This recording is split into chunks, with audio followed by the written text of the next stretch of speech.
Welcome, everyone, to the series Facing Inequality. I'm James Foster, co-director of the Institute for International Economic Policy, or IIEP, at the George Washington University in our nation's capital. It's a special pleasure being here with you for today's event, Multidimensional Poverty in the U.S. We have three marvelous speakers: Brian Glassman of the U.S. Census Bureau, Shatakshee Dhongde of Georgia Tech, and Sabina Alkire of Oxford. I want to thank each of our presenters for being here today, and especially Sabina, who's joining us from Bhutan. The moderator for today's conversation is Marianne Bittler of UC Davis, while Sophie Mitra of Fordham University is a discussant. I should also mention that it was Sophie who brought the group together, for which we're most grateful. Today's event is being co-sponsored with the Oxford Poverty and Human Development Initiative, or OPHI, in the Department of International Development of Oxford University, whose continuing purpose has been to build a multidimensional economic framework for reducing poverty, grounded in people's experiences and values. Also joining are representatives of OPHI's private sector initiative, Sophia Oxford, helping businesses improve the lives of their employees through metrics. IEP is grateful for the continuing support of its executive circle, including members Dan Stremiello and Frank Wong, who are both with us today. Now, for those of you who've never attended an IEP event, either online or in person in the Elliott School of International Affairs, you can expect an informative, nonpartisan exchange of views on topics like digital trade, global governance, and U.S.-China economic relations.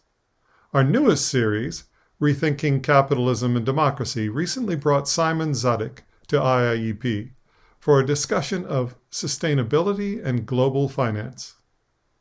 Last October, the China Conference series began with an amazing tale of global debt revealed by the great detective Carmen Reinhart of the World Bank. And just this week, our Envisioning India series brought Pranab Bardhan, Jean Drez, and Michael Walton together to examine India's challenged version of capitalism and democracy. Catch these and our other videos on our YouTube channel, IIEP-GW. Today's event is the 10th in our Facing Inequality series, which began last May with economist Branko Milanovic. The general theme is, of course, inequality, a topic that underlies many of the big policy questions of the day and is mainstream across many disciplines. Indeed, it was a shared interest in this theme that brought together two affiliates of IIEP, historian Trevor Jackson and economist Brian Stewart, to initiate the series. We thank Trevor and Brian, their departments of history and economics, and the GW Interdisciplinary Inequality series for their continued support. Today's episode is a bit unusual in that all the participants are in a single discipline, economics, but a closer look reveals degrees in political science, ethics, public policy, and theology. It's not surprising. The many dimensions of poverty and well-being require multiple perspectives to get it right. Work on multidimensional poverty benefits greatly from experts in public health, housing, labor, education, social services, and the other dimensions over which poverty is defined. Now, what is this multidimensional poverty, and how does it differ from the monetary definition used by the U.S.? Since I share some responsibility for developing these tools, allow me to take a few minutes to anticipate and answer some general questions about the technology. First, why not just use monetary poverty? Well, not all things people value have a dollar price. Other inputs might be required, like time and social investments. This is most clearly seen in Sen's rightly famous capability approach and its view of poverty as capability deprivation across multiple dimensions. Now, if all the dimensions of achievement could be meaningfully combined in some way, analogous to how food and non-food expenditure add up to total expenditure, then we could apply a traditional unidimensional approach. No need to use a multidimensional measure here. But what if dimensions couldn't be meaningful in their combination? Then you must employ a multidimensional approach to measure poverty. How do you do that? The most common method is the Alkire-Foster approach, which has an identification step and an aggregation step. The identification step uses cutoffs to determine if a person is deprived in a given dimension or indicator. It then uses normative weights or values, one for each indicator, to get an overall deprivation score for each person. If the score is large enough, so the person is multiply deprived enough, then the person is poor. If not, then the person is non-poor, and their score is set to 0. For the aggregation step, we just aggregate or average up the scores across the people to get the adjusted headcount ratio, or MPI. You get the same result if you start with the poverty rate, or headcount ratio, and adjust it by the average deprivation score of the poor. In other words, the MPI is the incidence times the intensity of poverty. Who selects indicators, cutoffs, and weights? For national measures, these parameters are typically chosen by a committee set up to consult with the various stakeholders and make choices that reflect the country's own values and aspirations. For international measures, the parameters are often tied to international targets, such as the MDGs used in the construction of the global MPI. What are the benefits of the Alkire-Foster approach to multidimensional poverty? There are benefits in 3 areas: governance, coordination, and policy relevance. Governance because, unlike income poverty, the actions taken by the government in the various dimensions are often visible within political timeframes, so that governments who fight poverty can be rewarded for their efforts. Coordination, since the metric brings together different ministries to work on the common goal of reducing poverty. Policy relevance, since the headline measure can be broken down by dimension and by regions within the country to help target and evaluate government action. Now, who uses the approach? The UNDP, the World Bank, and 30 or so countries, including Pakistan, India, most of Latin America, and parts of Africa. How would this technology work for the US or other advanced economies? Well, evidence on this question will be provided by today's speakers. Now let me turn the mic over to Marianne Bittler, our moderator, to get this show on the road. Dr. Bittler's bio was given with the session materials. Let me just say that her research on government safety net programs, economic demography, health economics, public economics, and the economics of education overlaps across many dimensions of advantage and disadvantage in multidimensional poverty. Thank you for being here, Marianne. Take it away. I'm very happy to be here, and the introductions are going to be brief because everybody's bios are in the chat. Each speaker will speak for 15 minutes, and then we will have a period where the discussants talk and the speakers interact. Brian Glassman is our first speaker, and he's an economist at the U.S. Census Bureau. And I'm just going to let him take it away so I don't use up any more of his time. All right. Thank you, Marianne. I will share my screen. All right. Well, thank you for that introduction of the multidimensional poverty, James, and for the introduction, Marianne. I'm very excited to be here. The other 2 presenters on this panel are a big reason why I got interested in multidimensional deprivation research. So very excited to be involved in this. So without any further ado, I will jump into the presentation. Basically, just give you slight background. The Census Bureau released its first report on MDI, which is Multidimensional Deprivation Index, in the spring of 2019. And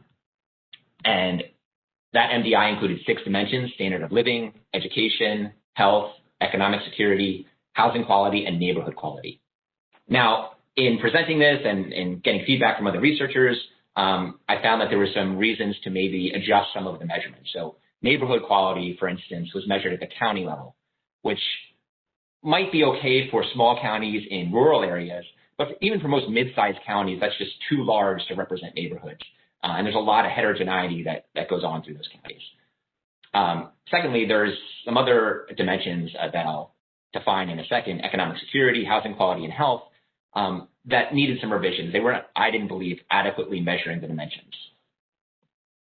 So basically the purpose is I revised 4 out of the 6 dimensions of the MDI, and I'm providing new estimates for 2010 through 2017, which was the latest year of the report. And then I'm providing new estimates for 2018 and 2019, which I didn't have before.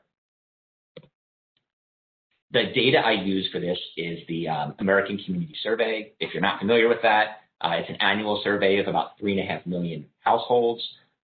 It's really what we view as the best source of subnational economic, social, and employment characteristics. And it's representative for all areas greater than 65,000 people. I'm also using the Area Deprivation Index, and in a second I'll talk about how I use that to measure neighborhood quality. This is an index of 17 socioeconomic indicators from the 5-year ACS, and it was created by the University of Wisconsin-Madison, researchers there, and they were kind enough to share it with me. I'm not going to go too into depth unless it's asked about later about what those 17 indicators are, but I listed kind of the big groups. They fall under education, employment, income, housing, household composition, and household resources. And basically what it does is it ranks block groups. If you're not familiar with a block group, that's a census designation. It's anywhere from 600 to 3,000 people, so much, much smaller than counties. And they're ranked from 1, which is least disadvantaged, to 100, most disadvantaged throughout the country. The method, as James Foster talked about, is the Alkire Foster method. Basically, I'm calculating deprivations in individual dimensions, count the number of dimensions, and then my MDI is percent of people deprived in at least 2 out of the 6 dimensions. And before I get into what the dimensions are, I just want to do kind of a quick aside on why I think neighborhood quality is important. I think this is a good group to kind of make this case for, because neighborhood quality is not really included in a lot of multidimensional definitions, but I really think that, and I include it in mine, and it kind of makes mine a little bit unique, and I think it's really important, and I'm just going to provide some evidence for why. So just, if you think about just among people in poverty, moving from a high poverty to a low poverty neighborhood has actually led to long-term improvements in adult physical and mental health and subjective well-being. Children in poverty are more likely to succeed in counties with lower poverty, lower income inequality, lower crime, and better schools. And people in poverty who live in wealthier neighborhoods have better health outcomes than those in disadvantaged neighborhoods. Secondly, there's negative effects for people living in deprived areas. So people living in disadvantaged neighborhoods fare worse than those in wealthier neighborhoods with respect to earnings, education, health, crime, involvement, and some other outcomes. And finally, I just want to mention the Moving to Opportunity Project. If you're not familiar with that, basically it's a major randomized housing mobility experiment that was sponsored by HUD. It began in 1994, and the basic idea is that there was randomly assigned housing vouchers that allowed people, low-income families, to move to less distressed communities. And then there was a series of interviews that followed up on both the families that were able to move and the families that were not able. And they found in a series of papers that moving from lower poverty neighborhoods led to improved college attendance rates and earnings, improved adult physical and mental health and well-being, lower poverty rates, and increased safety. All right, so that's my, being on my soapbox briefly for neighborhood quality. Now I just want to kind of give you the definitions of what my multidimensional deprivation index measures. So first, for standard of living, this is if you're in poverty according to the official poverty measure.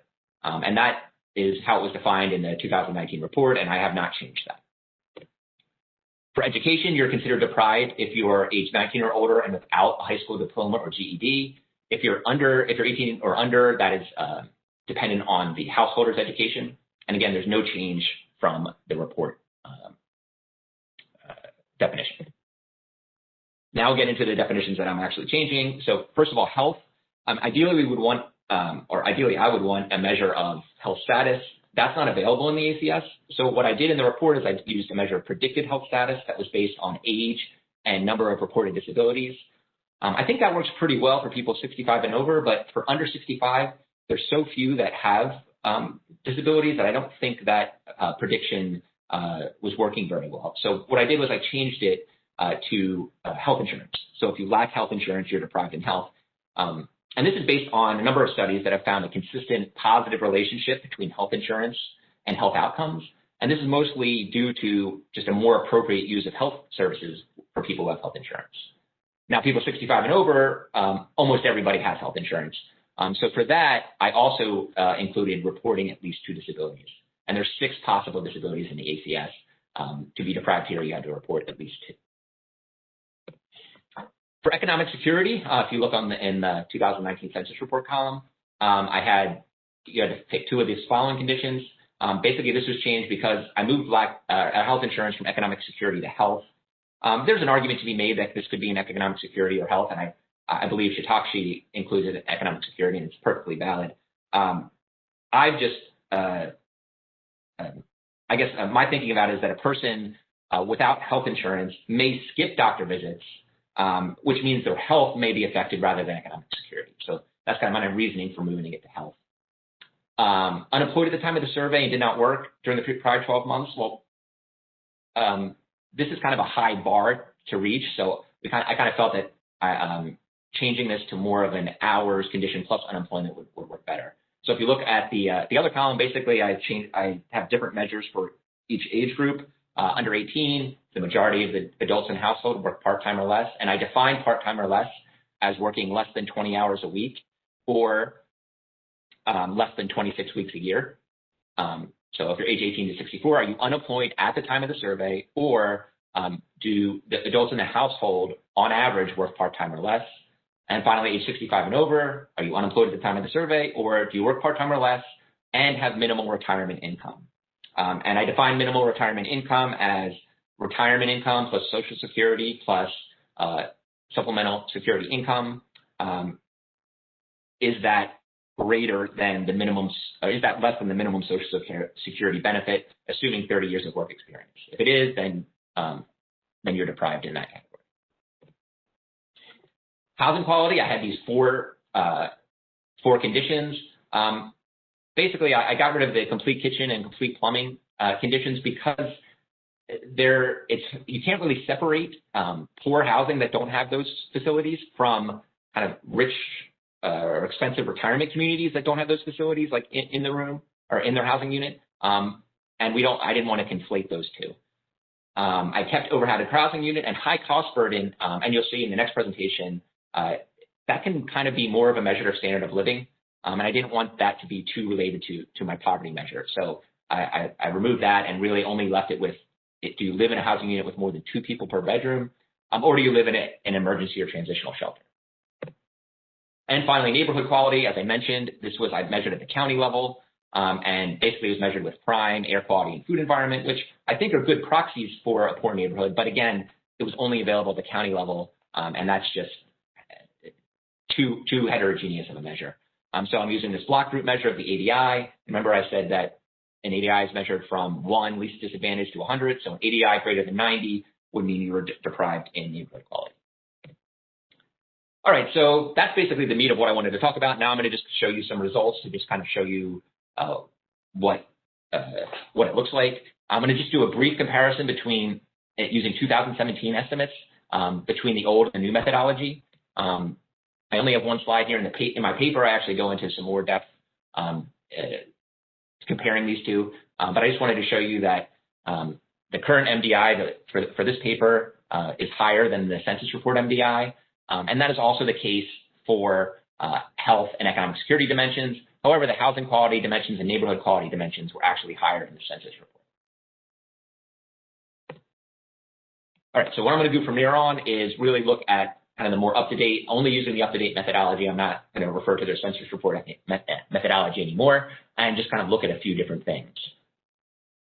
So first, this is the MDI and the individual dimensions for the years 2018 and 2019. The star basically means that the deprivation rate is higher at the 90% confidence level. So if you look at that first group, That's the MDI. It was higher in 2018. It decreased to 2019. And again, that was also the case for standard of living, for education, for economic security, and for housing quality. They all decreased 2018 to 2019. However, the health dimension and the neighborhood quality dimension both increased over the past year. Basically, here is just doing an overlap. So that first gray area are people deprived in both the MDI and in poverty according to the OPM. And if you just look at 2019, you see about 9% of the population are considered both deprived, both income poor, which is the OPM, and deprived according to the MDI. The middle area, the blue area, is where I really think is kind of the value added of what we're doing, at least some value added. It's about 6.3% of the population that is deprived in multiple dimensions, but not income poor. Right? That's a fairly sizable number of people that are going to be deprived in, housing quality, neighborhood quality, or health, but not income poor. And then finally, the yellow area are people that are deprived are income poor, but are not deprived in any other dimensions. Right? So I think there is room for this MDI along with the official poverty measure to look at different sets of people. Okay, so that was 2018 and 2019 mostly, just to show you what it looks like over time.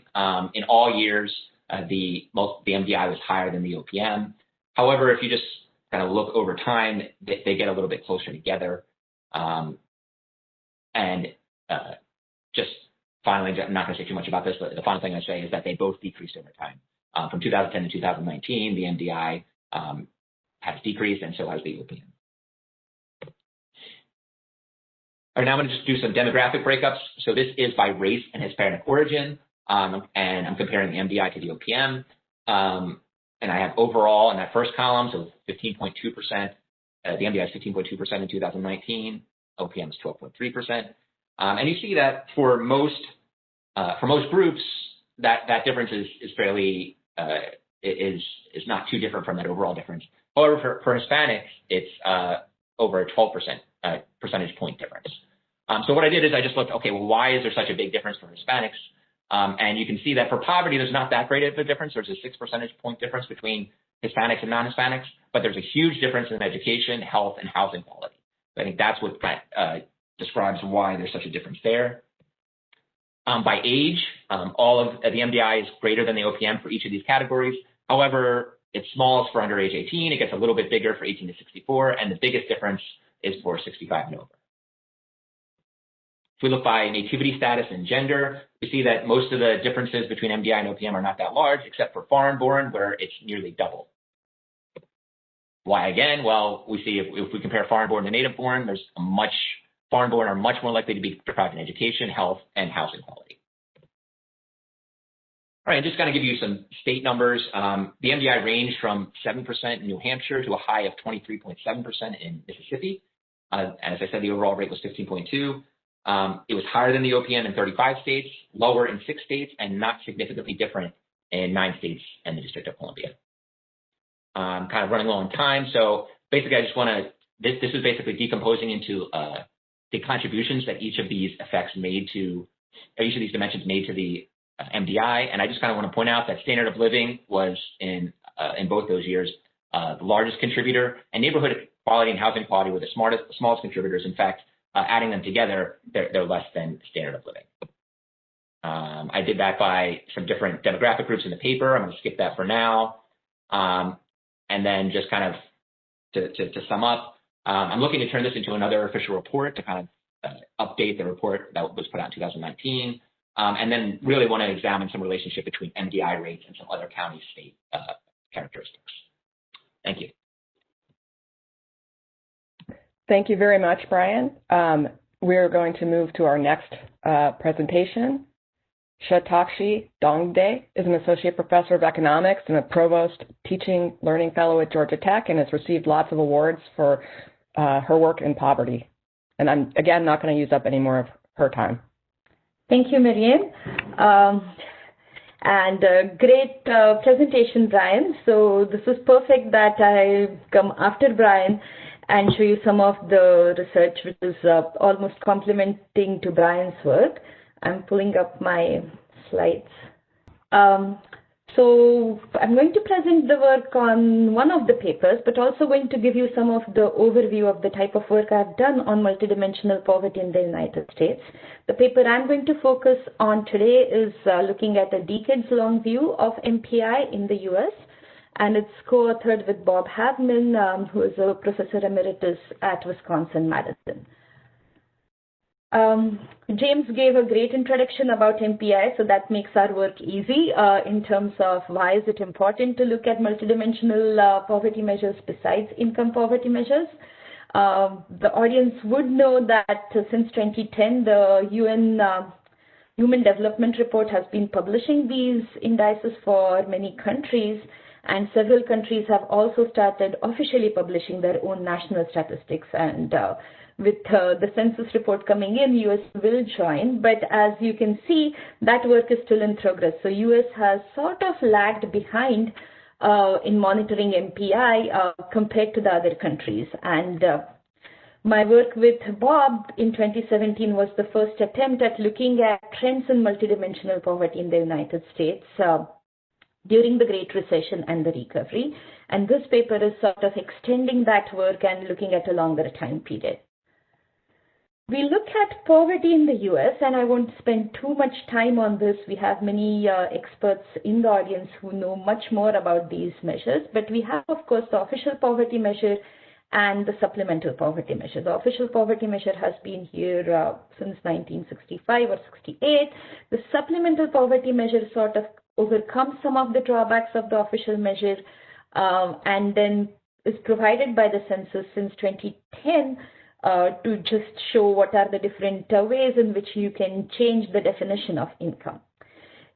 Additionally, there are many different measures in the US. So just to give you a brief idea, there are subjective poverty measures based on consumption expenditure, on wealth, on assets, or even there are material hardship measures. So there is a big landscape, and not getting into details, but what you see is that there has been much work on the single dimensions and less work on the multiple dimensions. We had some early on papers on the multiple dimensions, which were more of the exploratory nature, and Sophie, who is here today, had a very early paper comparing the use of CPS versus ACS and looking at how can we measure using both of those data sets, and that was a very helpful work, as well as Alkire and Foster's, the highly cited paper where they proposed these measures, had one of their applications as the US. But really looking at the MPI over time and what has happened to the evolution of poverty, that work is pretty recent. And it started with the 2017 paper we had, and then has now got some new additions with Sophie and Debbie's paper in 2019, Brian's report he mentioned in 2019, and then some of the newer measures. So this is more of a recent literature, as you can see, and that's why this is a great platform that we are bringing together everyone working in this area. I have done some work on multidimensional poverty in the US, and that's what I have listed here just to give you a flavor of the different types of measures. The very first one to publish estimates of multidimensional poverty with Bob Havman, that was in 2017, and that measure is more or less suitable for the working adults. So I had created a separate measure for the elderly in the US and looked into those carefully as a different group with different types of attributes. With Patnaik and Shu, the work has been mostly trying to develop a different measure besides the Alkire-Foster measure, and then monitor multidimensional poverty in the US looking at an alternative measure. So that's the third paper. And the most recent one, and I'm excited about that one, is looking at economic deprivation. So it's not looking really at poverty, but economic deprivation during the pandemic. And that's forthcoming in PLOS. And in fact, we are using their qualitative data from a Federal Reserve Bank survey, which was conducted early on in the pandemic in April. Upcoming research on MPI, we have some, again, axiomatic measures looking more into inequality than poverty with Patnaik and Shu, and we are looking at the evolution of inequality in multidimensional well-being in this one. I'm excited again with working with my graduate student. She's attending the panel today, and she's looking at some of the different alternative measures in multidimensional poverty besides the Alkire Foster measure, and using those measures for the US over a long period of time, are we seeing any type of poverty conversion? So that's where her paper is focused on. And the one I'm going to talk today is sort of continuing in that. We are looking at the Dhongde paper from previous years and now giving a more longer time series on the estimates. So that sort of gives you the different facets where this work is what I'm excited about. As you can see, I've done most of my recent work in this area. And we are looking at the specific paper that I have shared with this audience as a IRP discussion paper, where we are looking at estimates for the last 12 years. So starting with 2008 and going on till the most recent, which is 2019.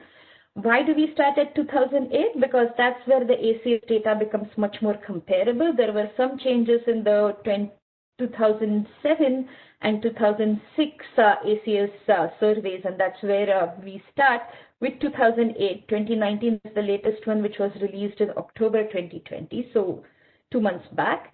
And that gives us a good snapshot of the Great Recession, the short-term and the long-term recovery part. The paper covers or measures MPI for each state. We do not go further down into the geography because we are using the annual data, and that is representative more at 65,000 or more population, as Brian mentioned earlier.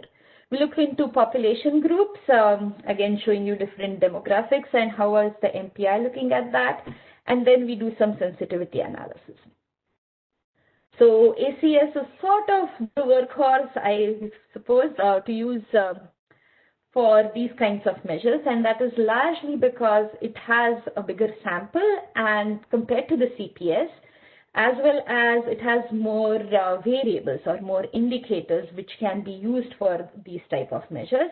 We are looking at the annual files. I'm going to show you today results only for the age group of 18 to 65, so keep that in mind when you're looking at these numbers. And again, I believe that that's where our indicators are much more relevant. We can use, or we have calculated them just by doing some imputations for children as well as for senior citizens, but the attributes are more suitable for this age group. And then we are looking at certain indicators that are there in the data. Note that the MPI attributes get restricted depending on what data you have. Brian mentioned about neighborhood characteristics, or even with health, we do not have many detailed questionnaires on health outcomes in the ACS, or for that matter, for instance, food insecurity in the ACS. So there are some limitations in terms of what can be included. This may be a good snapshot for you to see what are the different things that have been covered in over time estimates of MPI in the US. And you can see that most of the papers have either used ACS or CPS, two of the census surveys. The time periods are different. 2008, we have Mitra and Brooker covering 13 to 17. Glassman has 16, 17, and now he's coming up with a revised version. So this is referring to his earlier paper. And then we are covering in this paper sort of the longest series from 2008 to 2019. Do we include income? That is one of the important distinctions from the previous paper, that we do not include income as an indicator of multidimensional poverty. And the reason is because I want to compare the income poor versus the multidimensionally deprived population. So I want to keep income separate, though our measures would be related to income poverty for sure. We look into individual characteristics, high school education, having health insurance, having disabilities, 2 or more. That's the only health variable that is available in the ACS. I do not include employment, again, for reasons that employment statistics in ACS is very different, or the question is different from what we see into the employment figures from the BLS.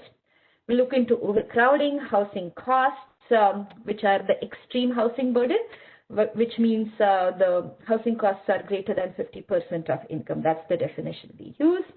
We'll have in the discussion part what about neighborhood characteristics. Except for Brian, none of these papers have used it, largely because, as he mentioned, they are not available at the household level, these characteristics. Looking at the correlation between these different deprivations, are they highly correlated? If they are, then maybe we do not want to include some of them because you are capturing or they are redundant, they are capturing the same type of population. But you see that between all of these 6 deprivations, we do not get a very high correlation between any one of those. Almost all are less than 0.5. So we feel that these different facets are capturing different types of lack of quality of life for this population. The thresholds, I can walk through this quickly because these are very similar to what you have seen previously. Disabilities, we look at 2 or more. Average percentage of population there for the 12 years is about 5%. High school completion, about 10%. These are averages. Housing burden, that is excess of 50% of your income, household income.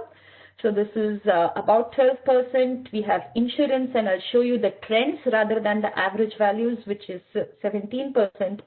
And then you have English fluency as well as crowding. So let's look at some of the trends, and we'll see that the attribute where we had very large population was having no health insurance. And you see a big drop here, and most of you would have guessed that's where the ACA or the Affordable Care Act got implemented, and then you see a big jump into that. The worrying trend is here that, again, in the last few years, as that act gets dismantled across different states, we're seeing a slight increase in that part. Otherwise, most of the attributes are trending downwards. So this is sort of giving you a dashboard of these deprivations.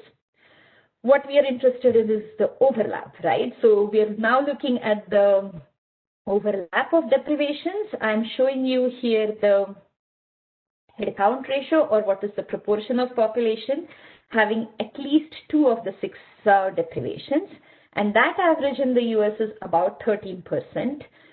If you compare that with the OPM and SPM populations, that's about 12% for the OPM, about 14% for the SPM.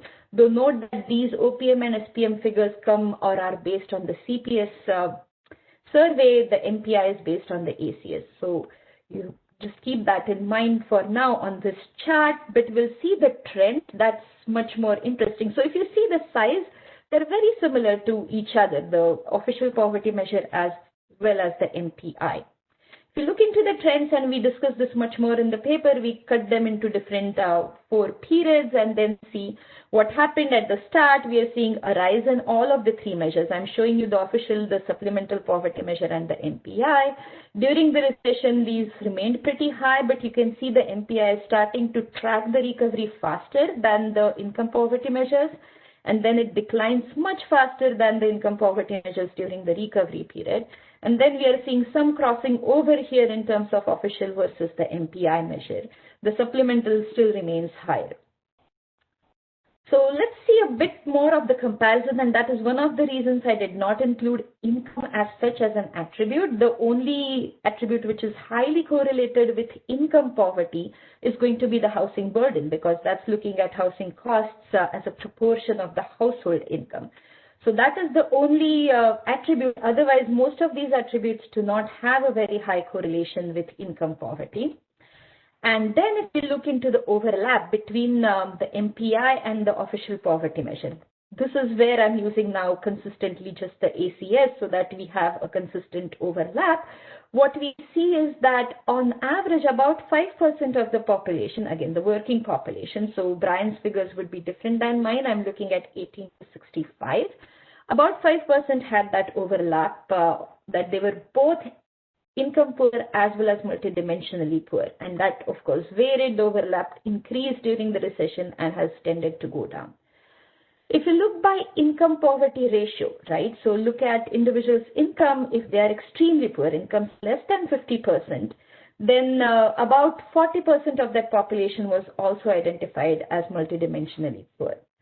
What is interesting is this part, that these are the individuals who had incomes above the poverty threshold, and still 25% of those individuals were identified as multidimensionally poor. And that is where we are seeing the value of this index, is that you do not want to just look at income as a index of poverty, but you are capturing almost 25% of population, which is non-income poor, but multidimensionally poor. This is good news because we are not looking at individuals who made some choices, but they were pretty comfortable in terms of income. So low numbers here at the very high end is always a good indicator. Let's look into the NPI demographic groups, and won't go into details. We can just look into some of the highlights. That we do see that young adults in the age of 18 to 24 and even 25 to 34 are some of the highly deprived.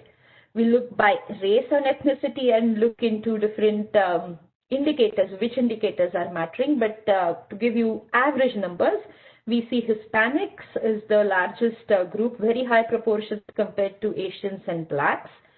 Not much difference in terms of gender, but we do see in terms of marital status, it's going to be single-headed households.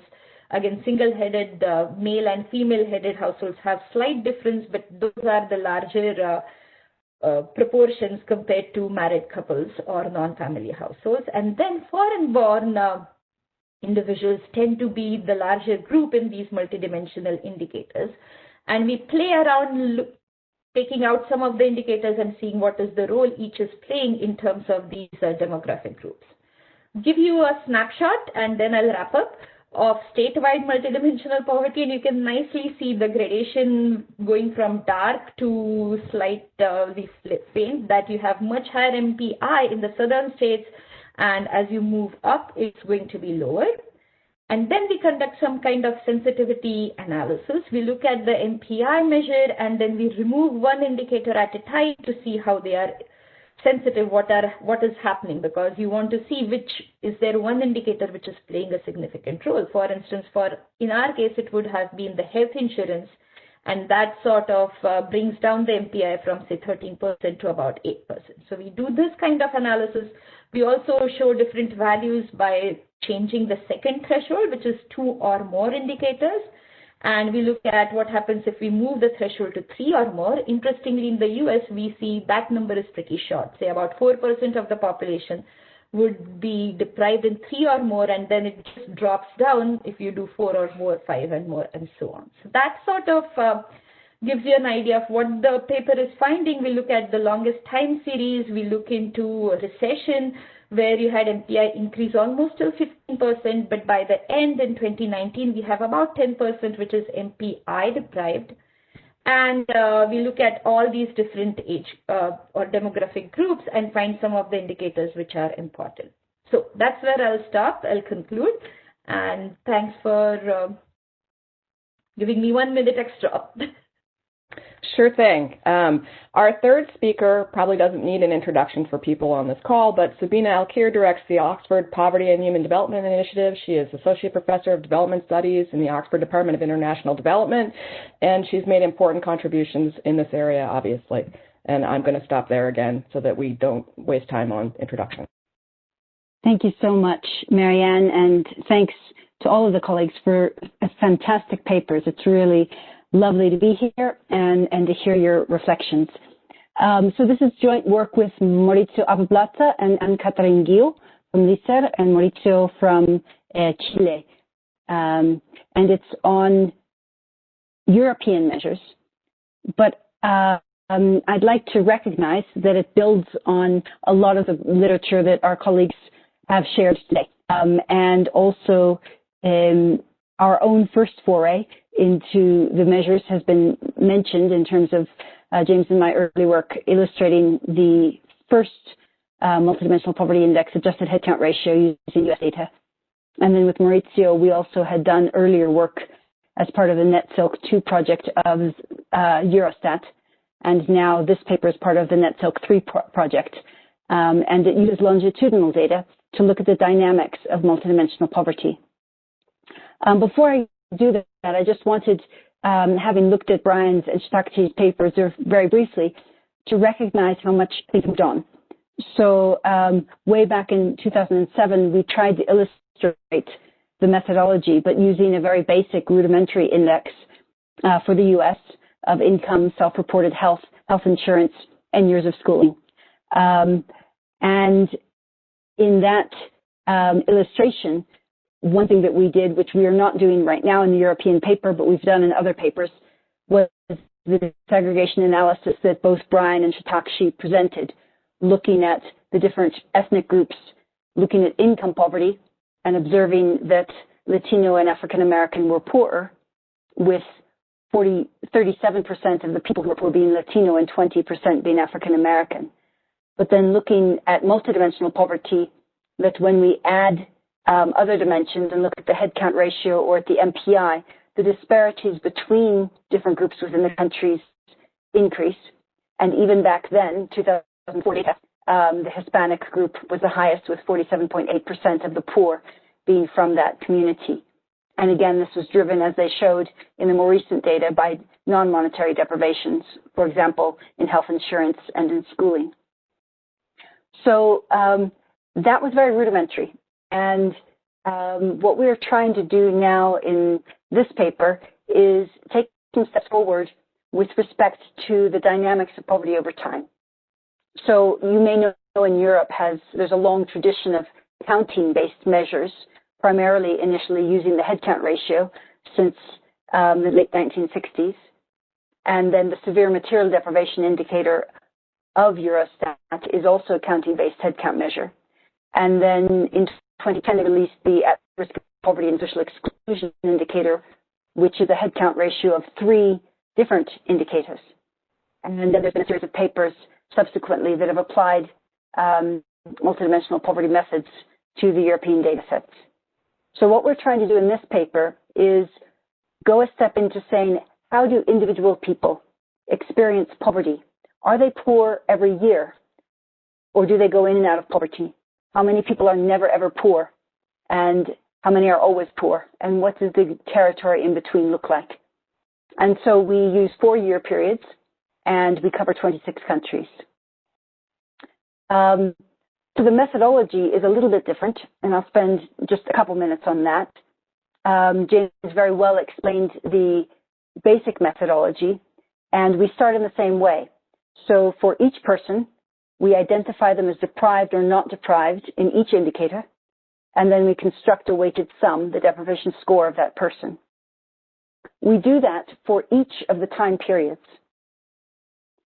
And then we identify a person as poor or non-poor, depending whether their deprivation score is equal to or greater than a fixed poverty cutoff, such as 1/3. And then, having identified everybody as poor or non-poor in the time periods, we make a new matrix with their identification status, and we count the number of periods in which they are poor. And this was actually the counting-based paper that James presented that got our conversation started about whether his technique could be used for multidimensional poverty. So we identified people as poor using a duration cutoff, the number of periods in which they experienced poverty. And then the joined-up chronic poverty measure extends the Foster-Thorbeck class of measures into multidimensional space-time and the F method across time. So it's the product of 3 different numbers: the percentage of people who are identified as chronically poor because they are poor in a minimum number of periods, multiplied by the average intensity, the average deprivation score that poor people experienced in those periods when they were poor, multiplied by the duration, which is the percentage of periods in which each person on average was poor. And this is based on a paper with Maurizio Chakravarti and Gaston Jelenetsky in Journal of Policy Modeling. So rather than doing the disaggregations that my colleagues have done, I'd also like to show you some dynamic patterns, some ways of reporting the chronicity of poverty, and obtain your suggestions and improvements. So as I said, we use the EU Silk data sets for 26 countries where there were sufficient, basically, observations for this kind of analysis. And we do 2 different measures. One covers all people under the age of 60, and one covers people aged 16 to 60. The first one, MPI1, simply uses the 3 indicators of the at-risk of poverty and social exclusion measure that's already at use in Eurostat, but it uses the updated 2017 definition of material deprivation that our co-author Anne-Catherine Guillot has generated. The second measure includes these 3 indicators, but it adds 3 more dimensions of education, health, and housing conditions, and for a total of 10 indicators. And these are quite similar to the 6 dimensions that Brian showed you for the US. And so again, I think there's interesting conversations to be had about what is appropriate and how we work and learn across different data sets and contexts. I won't go through the indicator definitions, but only to say that the overcrowding index is differently defined and specifically defined in terms of the age and the gender of the persons who might be sharing rooms. I'd also like to recognize that the health indicators are self-report. So self-reported health, self-reported chronic or long-term health conditions, and self-reported limitations in daily activities due to health conditions.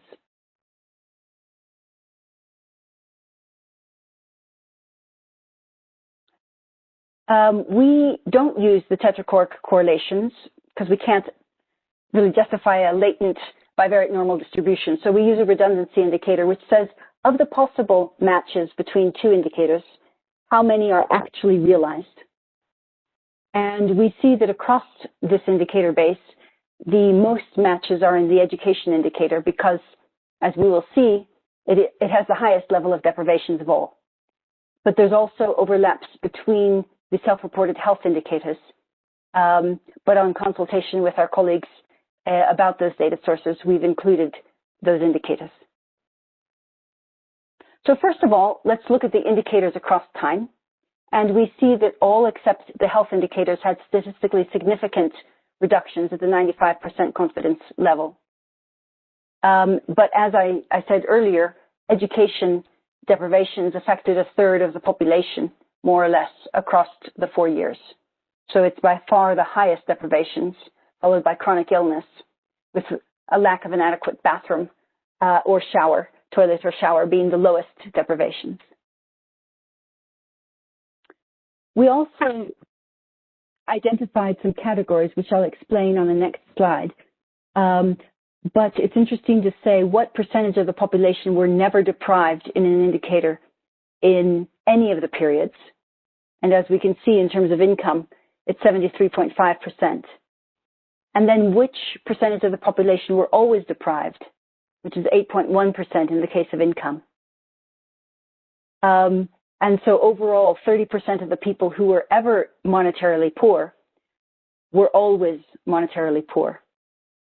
But in the case of education, it's a stock variable. Completed years of schooling. Have you completed upper secondary school? And so that's an indicator we'll come to at the end that we need to change for an individual level MPI. So this is just giving us a feel for the dynamics of individual indicators without any identification having taken place. Next, we look at the cross-sectional data. And this is for the first measure with 3 indicators. And we see that there was a statistically significant reduction from poverty affecting about 30% of Europeans in 2014 to 26% in 2017.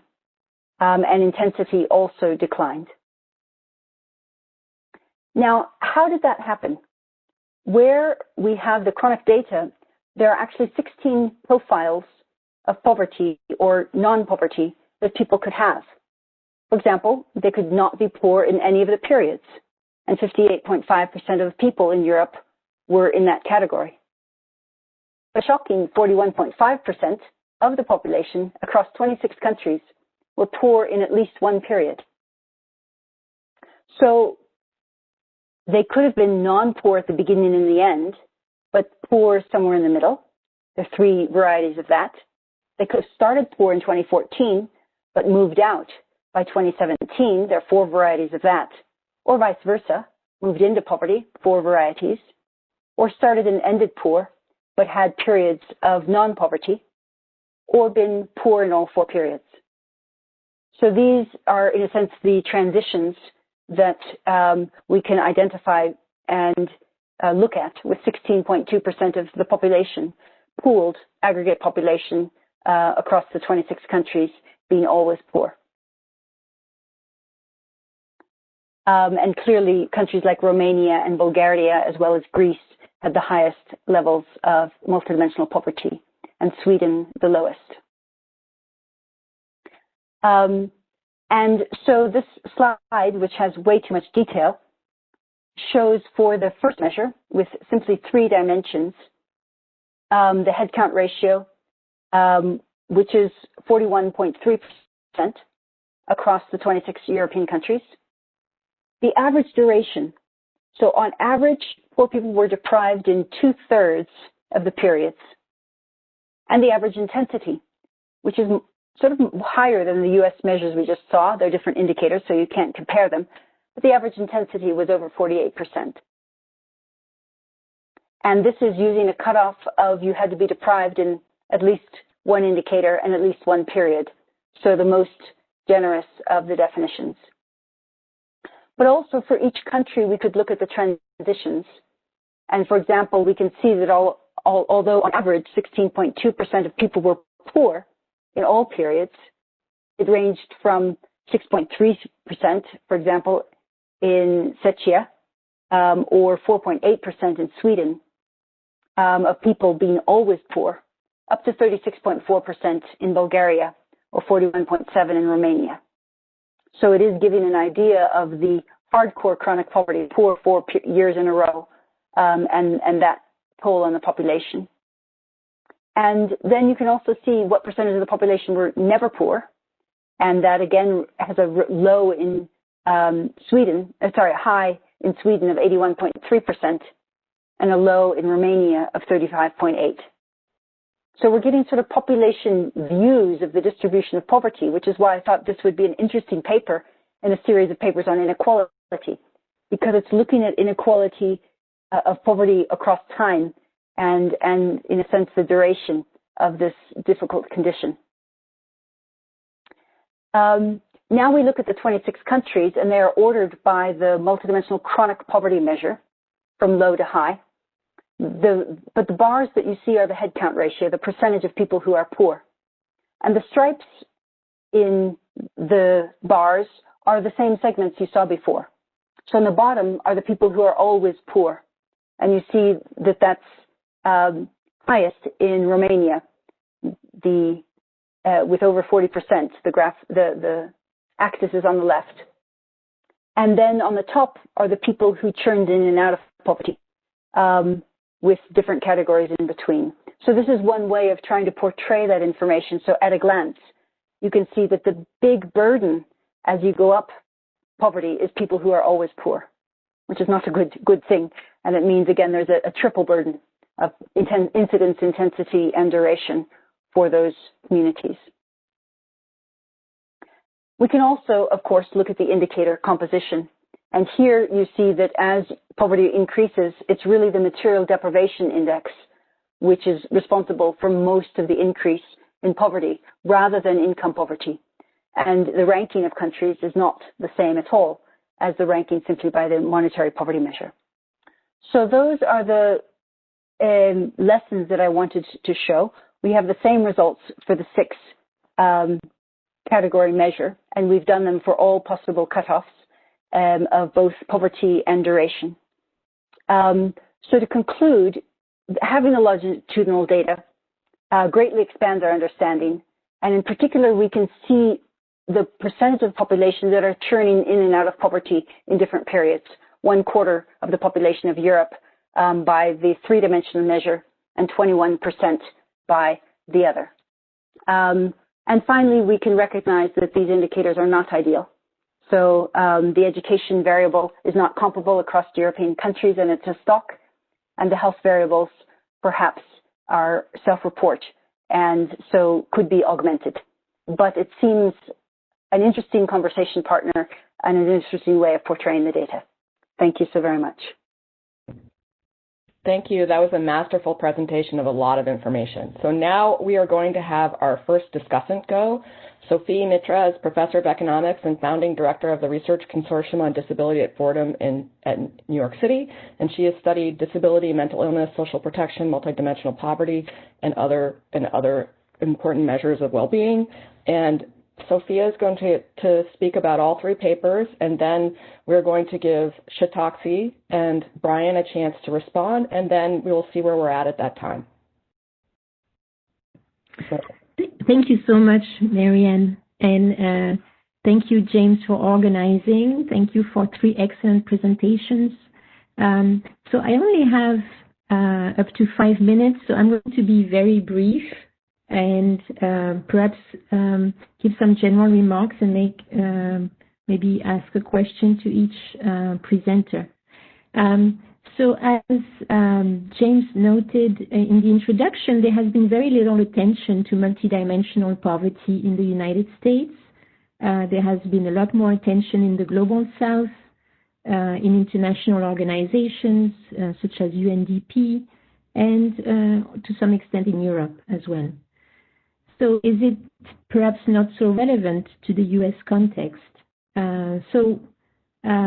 Well, we know with the presentations we heard that it is very relevant, and yet there is this widely held misconception that income is the metric for poverty in the United States, and that's what's primarily used for policy research and monitoring. Yet, if we go back to the war on poverty of Johnson more than 55 years ago, poverty then was understood multidimensionally. Johnson set, I think, 11 goals, and the goals were not only about income. The goals were around health, nutrition, education, employment, regional economies, discrimination, and more. Now, the results we heard from the presentations showed how important it is to consider multidimensional poverty in the United States.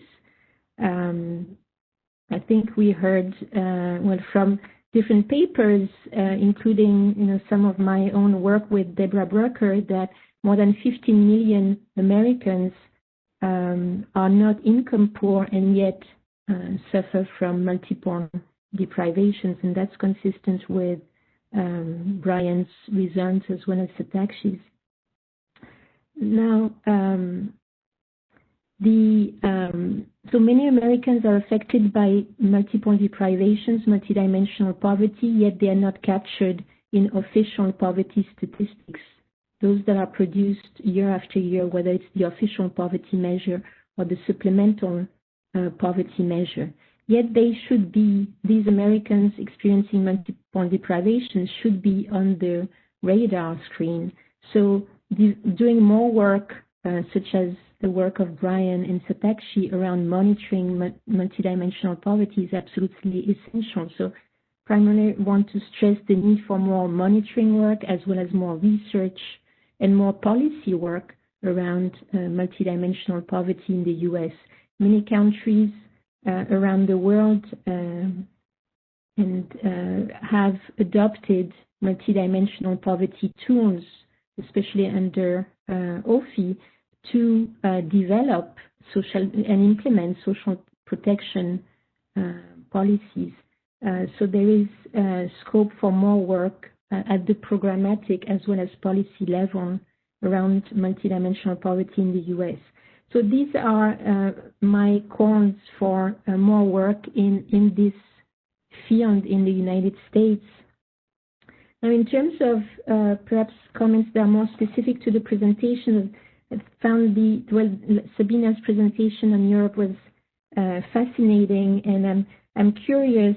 I'm not so familiar with the work on multidimensional poverty in Europe, but a challenge is how varied the context is, and of course that leads to the familiar challenge of picking indicators and thresholds that can apply from Croatia to Sweden. So for instance, in terms of education, you talked about education, having less than a higher secondary education level means very different things for someone in Croatia and someone in Sweden. And so I appreciated your remarks regarding using education as part of a dynamic measure of poverty. So it's not a solution for you. But I think that's an important challenge when it comes to moving from static to chronic and dynamic poverty measures. And regarding Brian's work, I'm curious about using perhaps CPS in addition to ACS. CPS is used for the official poverty measure, the supplemental poverty measure, and has been used to monitor trends. So I was curious about whether you or perhaps the colleagues are planning to use the CPS for ongoing work on multiple deprivations. And then Shatakshee, I also appreciated your work on trends and the time frame you cover, and realizing how sometimes multidimensional poverty changes and income poverty changes do not quite align. Hence, the importance to use the variety of tools.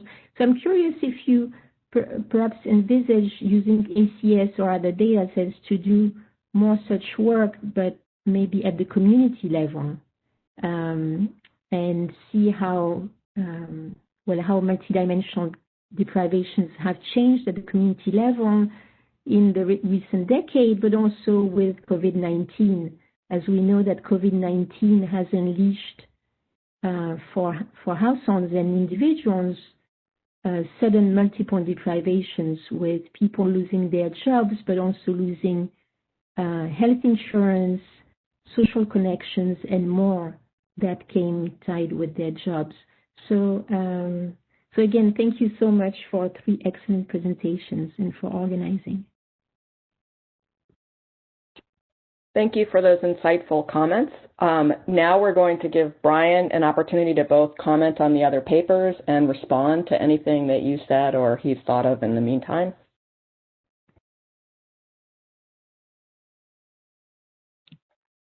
Sorry, working on getting unmuted. Thank you for the comments, Sophie, and I enjoyed the other 2 presentations. Just to respond to Sophie's comment about the CPS ASEC. Yeah, I did create a measure using the CPS ASEC that I did present at a conference, but I haven't really taken it any further. Kind of the reason being is that there's no, I mean, they're different surveys, obviously. It's a lot smaller. One of the things that I'm interested in is state level estimates and even like county level estimates, and looking at relationships, as I mentioned at the end of my presentation briefly, between county level estimates and county level MDI estimates and other kinds of outcomes, which you can't really do with the CPS ASEC. So that's kind of been like my main driving force of using the ACS. I had prepared just a few comments for Shatakshee's paper that I'll just give now, if that's okay. So just looking at your results, Shatakshee, obviously the huge difference for Hispanics, which I also had a big difference in my paper. My assumption for your paper is that it's due to the social connections and housing quality. And kind of my question is it really social connections, or is not speaking English fluently really a deprivation in all areas? So I'm thinking of like Hispanics that are living in Texas or Florida or California, not speaking English fluently may not be a deprivation. Whereas if they're living in, let's say, North Dakota or Maine, it probably would be a deprivation, social connection wise. So it's just something that I don't know that, I mean, you can't really do much about, but just that I was thinking about. And then I just had kind of like a couple big picture questions. I'm directing them towards you, but really kind of to anyone that's working on multidimensional deprivation, because it affects what I'm doing as well. So our housing quality dimension, where we're talking about overcrowding, that's something that certain groups may not view as a deprivation, right? So it's possible that there are groups that enjoy having a lot of their family living under one roof, whereas we're viewing it as a deprivation, they may not view it as a deprivation. And I'm just wondering if there's any way we can deal with this. I don't deal with it in my paper, but it's just something I've been thinking about, that this may, the reason we're capturing a lot of Hispanics under this housing quality is it might just not be viewed as a deprivation the same way as it might be for other groups. A second big picture question, which I tried to talk about, and I think Shatakshee also tried to talk about, is how do we show that really multidimensional measures are a better or more full picture of deprivation than the OPM, right? I looked at like overlap. Shatakshee looked at different OPM levels, different income to poverty ratio levels, but really demonstrating that this is really giving us something extra, I think would be a useful part of what we're doing going forward. This is the last question I have for Shatakshee. I was kind of surprised at your results for female-headed households, and just the work I've done on poverty in both the OPM and the SPM. Generally, we see female-headed households have much higher poverty than male-headed households, and for yours it was they were pretty close, and even I think male was a little bit higher. So just kind of a surprising result on my end. I'll stop there and let Shatakshee comment. Okay, Shatakshee, please go ahead and respond for a few minutes, and then we'll open it up for some questions. Sure. Yeah. Thanks a lot, both Sophie and Brian, for your comments. And Sabina, I enjoyed really your paper, and the chronic poverty aspect is really interesting. So I'm looking forward to reading that part. It really helps us look into movements in and out of poverty, especially for multidimensional ones that similar studies have looked into, say, income poverty measures. And noted them briefly, but remind me if I missed some of the questions. So Sophie's point is well taken in terms of community, right? Looking at community level multidimensional poverty, I'm not sure what would be an ideal data set to do that. And also her points in terms of COVID, and that's very relevant right now. What we are seeing for this year is we are expecting that these deprivations have changed, especially food insecurity and housing evictions, right? Those two are two of the important indicators which are not getting captured in the measures that we have had so far. So it would be interesting to capture those. The part always is the struggle is with the data. What I did was did some work, as I mentioned, the paper forthcoming in PLOS was looking at survey data in April and just looking at, it was a very small sample compared to the census data, but it was a sample of about 2,000 individuals and asking them about their economic hardships, and then using Alkire Foster indices with that data set to capture some of these COVID-19 related deprivations. But definitely something we all need to look forward to going into the next year is how has that impacted. Brian, great questions. Thanks a lot for looking at those carefully.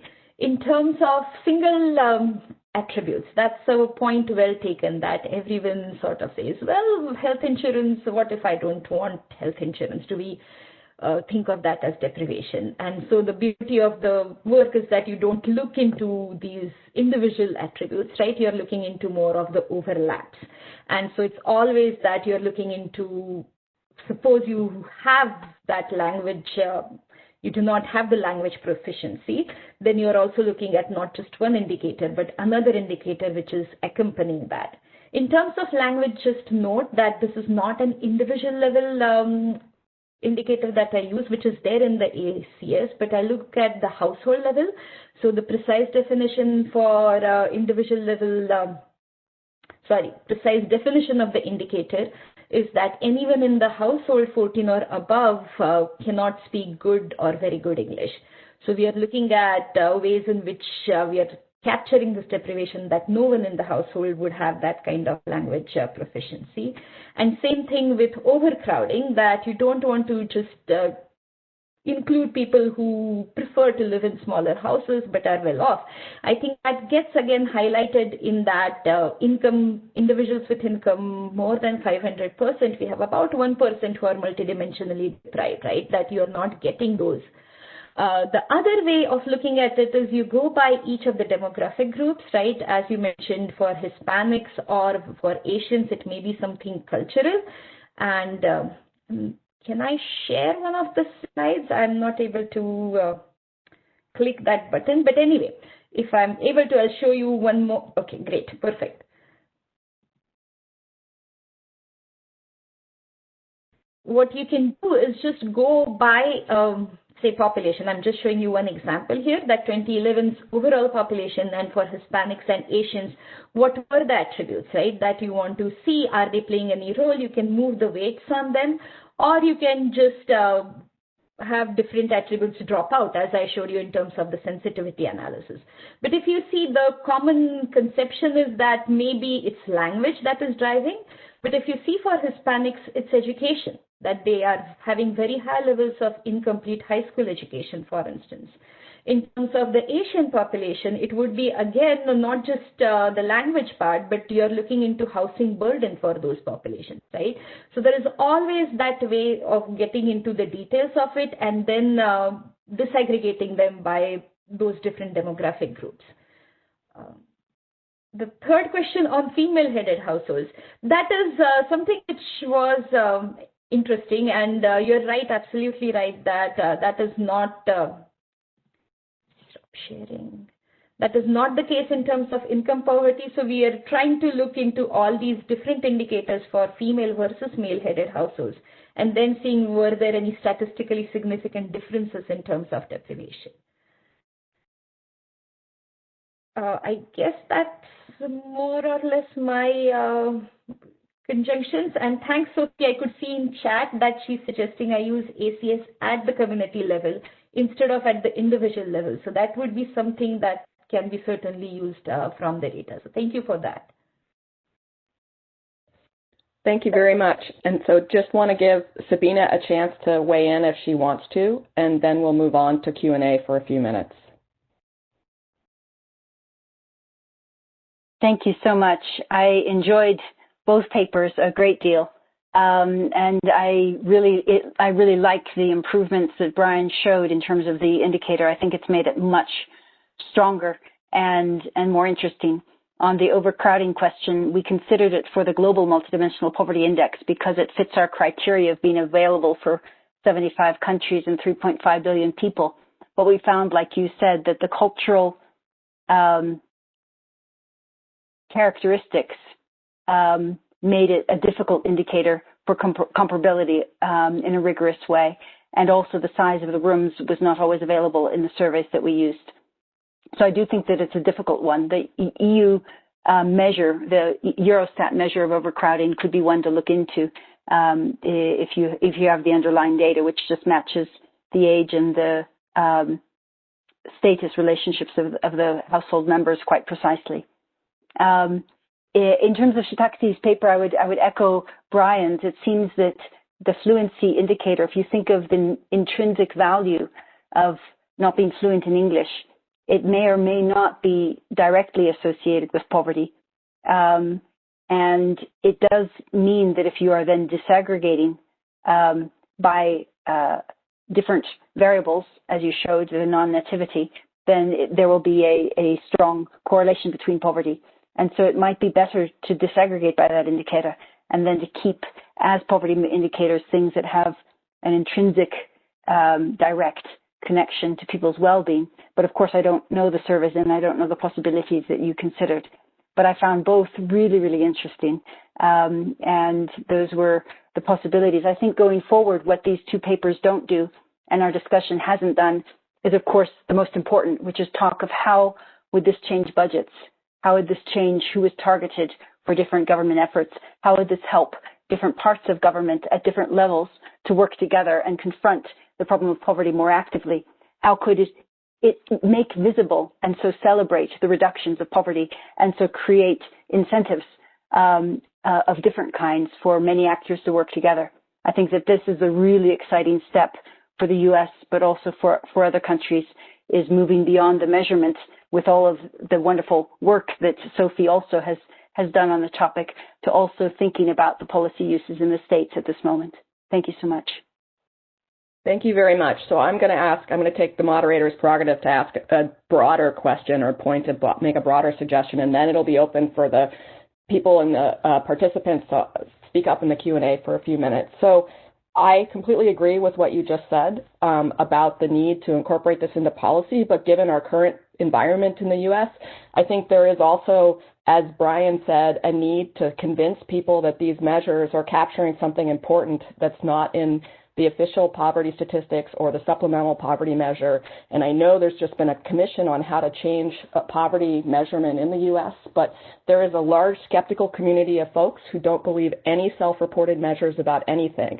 And so, you know, obviously I'm not very knowledgeable in this area compared to any one of you at all, but my thought is something like self-rated health. You know, many people think of self-rated health as being a subjective measure that doesn't capture very much. But then there's this one influential paper that sort of showed controlling for a bunch of observables. I'm sure this has been done, but I think there's a need to do it for this specific setting. You know, convince people that this is actually capturing something that is important about well-being. And I think in particular in the U.S. setting, and Brian, I said this to you in the chat, you know, there are folks who are concerned that the official poverty measure is over-measuring, over-counting lack of resources rather than under-counting it. And so I wonder if you could make use of some of the rich administrative data that is available at the census to work on convincing those skeptics that these measures are capturing important lack of resources that we should care about. So now let's go ahead, and so people in the participant group, if you type your question into the Q&A, that's the suggested way to do this.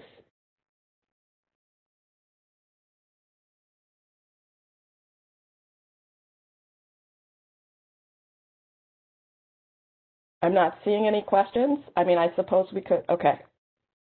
Here we go. So here's a question from Ashley. I study relational inequality or relational poverty, including lack of respect, lack of social capital. And I was wondering if these dimensions are incorporated into poverty measures, and if so, how? And I would suggest that our speakers and our discussants feel free to unmute yourself if you think you have something useful to say. I'll be very brief, but writing from Bhutan, I should say that one of the 9 dimensions of the Gross National Happiness Index is community vitality, and that includes relationships of belonging, of trust within families, donations of time and money to the communities. And so that is always appropriate in a well-being measure. So far across the many countries, and there are dozens of countries that have official national multidimensional poverty statistics, social capital is a measure, is an indicator that's used in Chile, which added it because it felt that in that context, relationships were quite important. But I think after COVID, with the recognition of the social cost of isolation, where it's experienced in the brain like pain, and it leads to a lack of motivation and other ongoing behaviors, that there will be a rise in incorporating those indicators. Thank you. Then we have some people who are commenting to me rather than the Q&A, so I'm going to go to these next. I am Tanmay Islam from Elon University. I wonder, can you include transportation costs and commute time and quality of food and, you know, access to being in a food desert or not, and whether kids are in the free meals programs?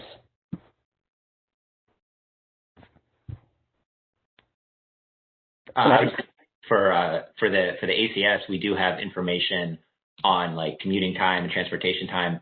I think my hesitation to include something like that has been that it may be more of a choice of, you know, I choose to live close to my work or I choose to live further from my work rather than a deprivation. So there is that issue with that, and unfortunately the ACS doesn't have anything that doesn't have any information on the food, or that would be interesting as well. Okay, and then we're rapidly approaching the end of our time, but another question from Brian Stewart to all the panelists is, what do we know about how individuals value the different components of the Multidimensional Poverty Index? To what extent do these values differ across groups?